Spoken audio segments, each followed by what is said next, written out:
What's up guys, the Strong Boys 19 here. This is going to be the next review for the Iron Maiden discography.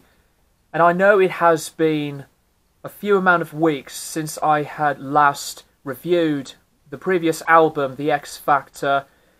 And this is going to be on the 11th album entitled Virtual 11.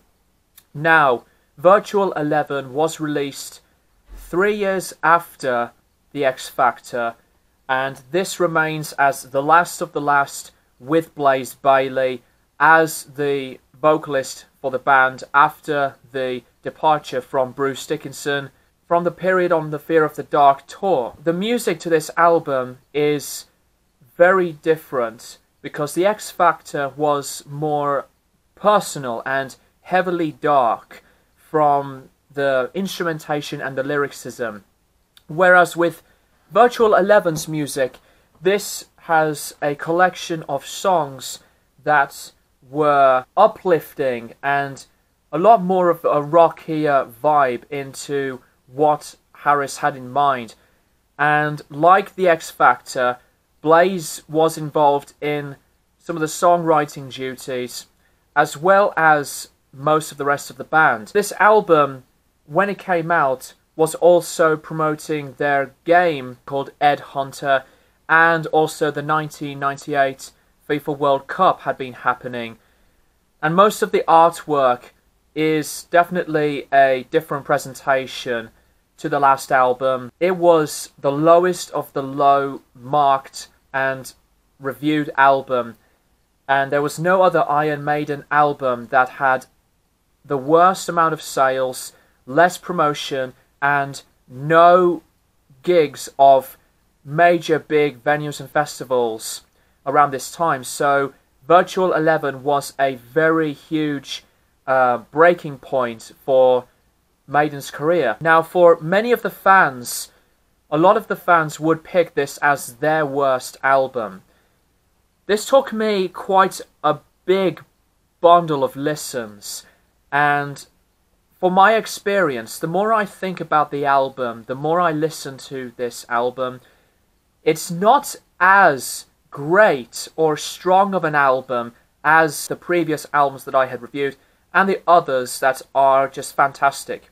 And once again, like on the previous album and some of the previous material from Maiden's albums, Steve was using more of the keyboards and synthesizers. The first track, Future Real, is a great opening song with riffs that are rocking, and the music was tight and constant. It's a very catchy, short song, a recognizable hook and chorus, and it is one of my favourites in the Bayley period for Maiden. The Angel and the Gambler, the longest song on this record, it's almost 10 minutes, and the instrumentation is very simple.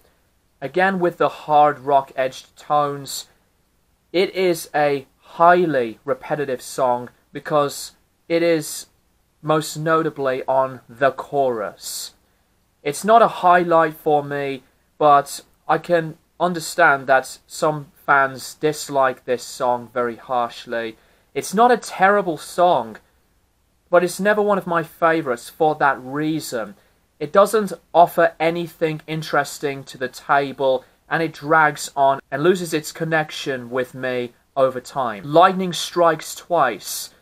It opens with the sounds of the synthesizers and lead guitar work, then the clean vocals coming in, which begins decently, and then the distorted sound bursts through, and it was progressing quicker tempos. The track isn't that special, it's one of my least favourites, and the chorus, I just couldn't help but randomly laugh at it. It is a laughable chorus. I couldn't really think of it as a perfect song though, so it's not as a great song, very in the middle. The Clansmen, one of the better songs on this album, clean on the guitars and the synths, and this track delivers. It reminds me so much on the progression on tracks from Seventh Son of a Seventh Son. It's got passionate delivery on Blaze's singing and the melody is brilliant. It is one of the highlights, like Future Real. When Two Worlds Collide, to me it's the filler.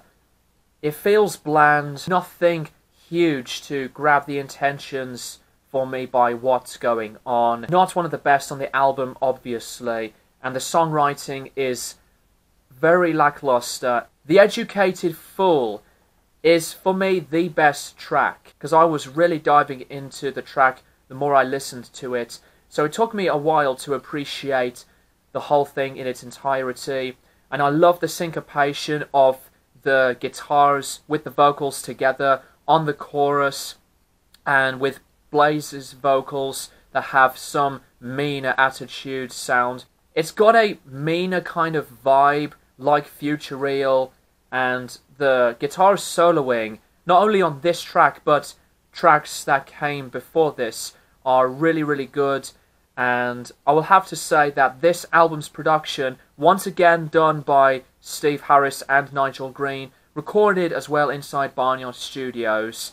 This was a fresher and better produced record than the raw sound from the X Factor. Don't Look to the Eyes of a Stranger. Like The Angel and the Gambler, it is very repetitive on the repeat of the title of the song itself. To me, it's a really misguided, unusual, and boring song that doesn't get to me whatsoever, because the song is so terribly uninspired, and I prefer to hear The Angel and the Gambler more than this one.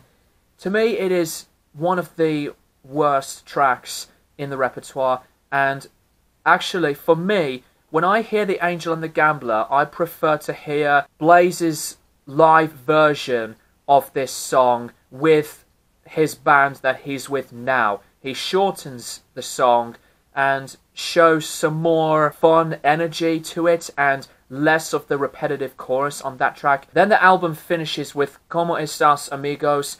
Lyrically, it's a tribute to the soldiers who fought in the war, and this is the only ballad that we get to listen to, and it has clean guitars again and some more of the melodic singing. It is a pretty strong amount of melody, and the playing style was nice. It's not a classic of a song, but I think it is super underrated. One of my favourites on Virtual 11. So really, in a nutshell, Virtual 11 is not a very great album, but it has some more of the positives, whereas with the negatives, that almost became really close to be as equal, and I just don't see it this bad, as a lot of the fans turn this record out to be that way. I'm going to give Virtual 11 by Iron Maiden a 6 out of 10. Let me know what you think of the album in the comments below. Thank you guys for watching, and I'll keep you guys posted for more videos in the near future.